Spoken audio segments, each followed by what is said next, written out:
day. My name is Jacques Clemens. I am an Afrikaans boy from the city of Durban, and anybody who's familiar with South Africa will know that that's not very common to find Afrikaans people from Durban. Anybody who watches rugby will know that Durban is home to the best rugby team in the world, the Sharks. I had the pleasure of growing up in this beautiful city, did my schooling there, and also went to the University of KwaZulu-Natal, where I completed a Bachelor of Commerce degree in accounting. From there, I had an opportunity to start articles with a very small firm in a small town called Sasolburg, just outside of Gauteng.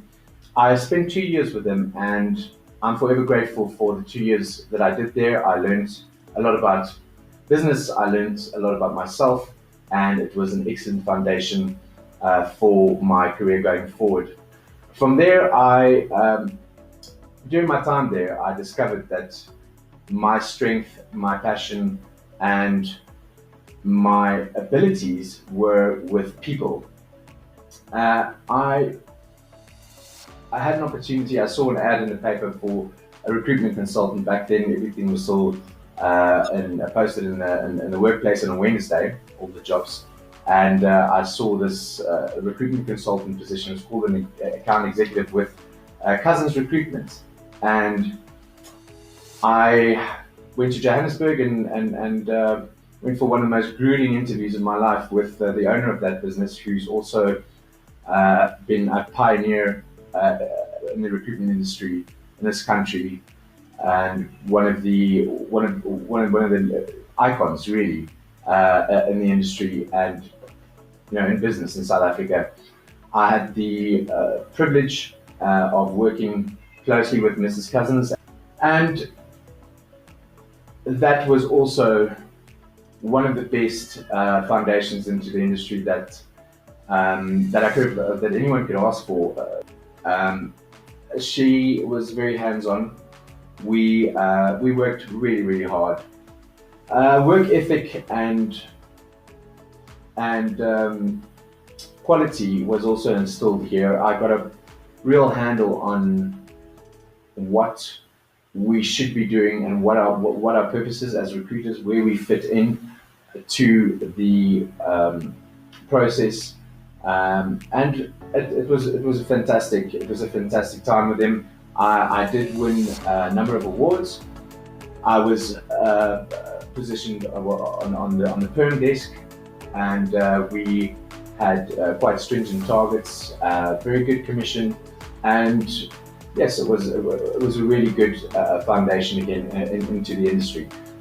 From there, I had an opportunity to start specializing in financial recruitment, which made a lot of sense to me at the time, coming from a finance background. I had the opportunity to join Michael Page International at their early stages here in South Africa, and was part of building that business. I spent a number of years with them. I had a few achievements and broke some records. I broke the South African record for the most billings in a quarter. That was in my second year that I was with them, and that was billings of the region of 1.3 million for the quarter. When my son was born, I decided to move to Durban.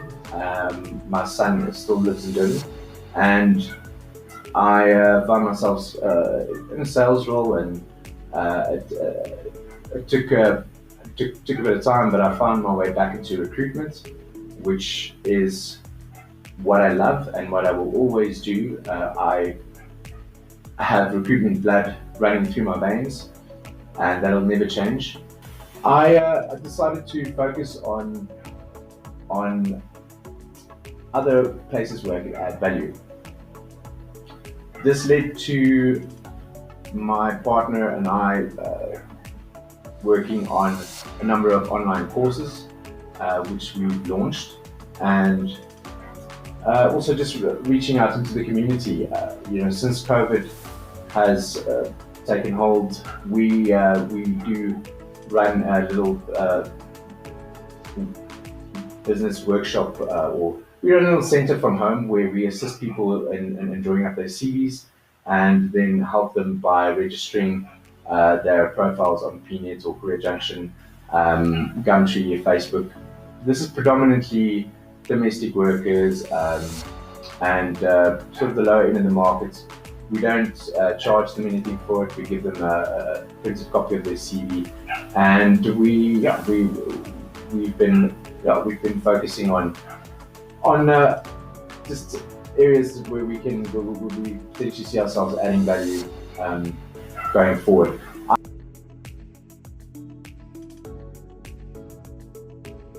What makes me good as a recruiter is I think experience. Obviously, that's something you can't learn in a textbook, and there's no substitute for experience.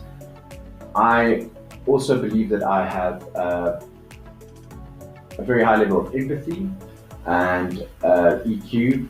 I know that's something that people throw around quite lightly, but I take a genuine interest in my people, in my candidates, and the reason why I'm addicted to this industry is, it started with my first placement, which was quite an emotional one because the lady who I employed had been unemployed for some time, and they had kids. And when I told her that she got the job, she burst out into tears, and I thought, wow, what? I just hit gold, man, because I can make money and I can change people's lives in this job. And I think if you're genuine about your intentions, then there's a lot of things that fall into place with that. So I would say being a good listener, listening to what's being said, and also to not do what's not being said, and that also allows you to ask the right questions, which sometimes is absolutely vital and is oftentimes not obvious. I think it's important that to be able to. It's important that people are on exactly the same page. So if I think of a house and you think of a house and I describe to you that house, then I need to understand that the picture that you have of that house and the picture that I have of that house should be almost exactly identical. So then we know that we're talking about the same thing, and we have a sound basis to move forward. So I think listening, and I also have a very strong business acumen. I really enjoy client development, business development.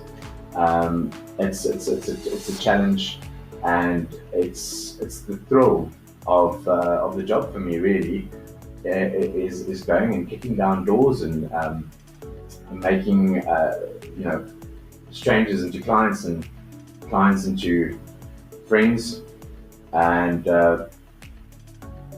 at the same time adding value to the business and to the candidate's life. I think what's really the most important thing is that culture is everything.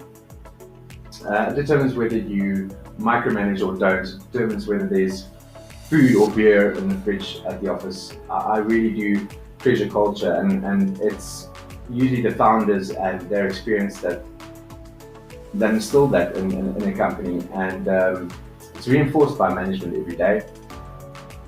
I would definitely say that the way that company makes you feel when you leave there, and that they say that it's not what you do, but it's how you make people feel. That is what's important, and if you find the right people for the right business, the ROI, the recruitment fee, is something that's going to be the last thing in their mind, because people are what make the business. You are only as good as the people that you hire, and I've had this battle for many years defending my profession.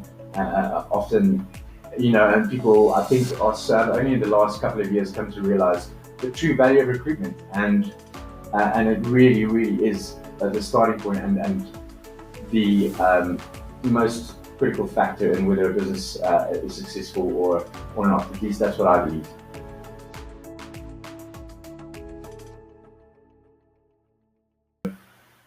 I honestly can't say that there's anything that I've done that's been more rewarding than the cumulative um, placements that I've made. I have, okay, I can string off a couple of awards and bonuses that I've got. When I was 25 years old, I got I think a hundred, 100 and something thousand rand bonus from Michael Page, which was more money than I'd ever seen in my life. But it was really awesome being a top dog in the office, and it's something that you strive for and you work so hard for. And then the next day when I came in, when it was done and dusted, I wouldn't say I was disappointed, but I would say that I was more the achievement, the people that I placed, and the impact that had meant more to me than than the money and the achievement. Even though that was great.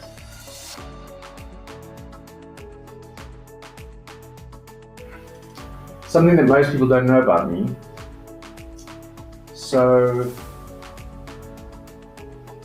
well, something that most people don't know about me is that I was actually born with an illness called Diamond-Blackfan syndrome, and I was not supposed to make it past the age of 2 years old, according to the doctors at the time.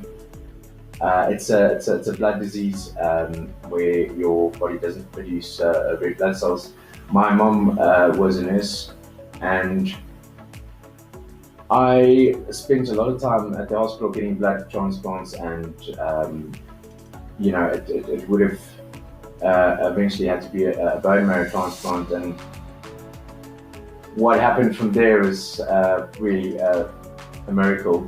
My granny and my grandfather, quite active in, I won't just say the church, but in religiously, spiritually, very strong people, had churches all over the world praying for me. And